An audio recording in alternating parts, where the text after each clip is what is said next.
After 7 straight matches ending up in a 6-point differential or less, the Tennessee Volunteers were hosting the South Carolina Gamecocks today in Neyland Stadium.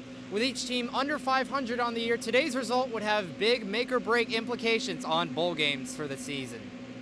Right out the gate, South Carolina's Ryan Helinski hit Shy Smith on a post route for a 75-yard touchdown in the first play from scrimmage.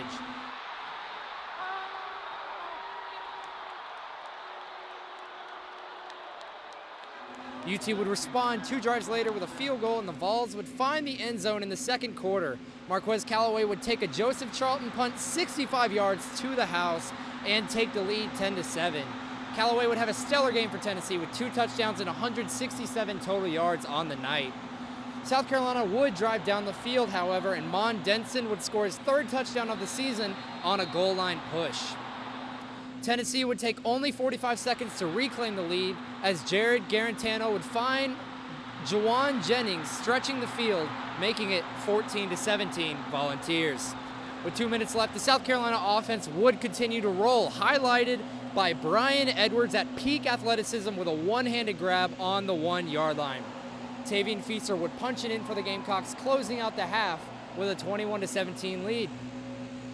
Tennessee would return from the tunnel strong, holding the Gamecocks defensively and driving again. Garantano would find Jennings in the end zone again for the 6th lead change of the game. Behind 24-21, the Gamecocks may have well had stayed in the locker room. Tennessee dominated the trenches today, 3 sacks and 6 tackles for a loss.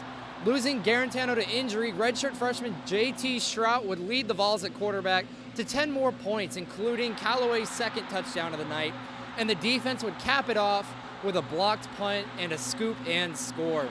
The Gamecocks would be held scoreless in the second half as the Volunteers would find their first division win of the season, 41-21. The game would really be lost for South Carolina in the trenches today, failing to protect quarterback Ryan Helinski and being held without a single sack throughout the entire night. The Neyland crowd was rowdy all night, and Tennessee hopes to carry that momentum as well as their crowd presence into next week's home matchup against UAB. South Carolina, on the other hand, hopes they show up in the second half next week, where they will host Vanderbilt at home for their homecoming. For Capital City Sports, I'm Ethan Styll.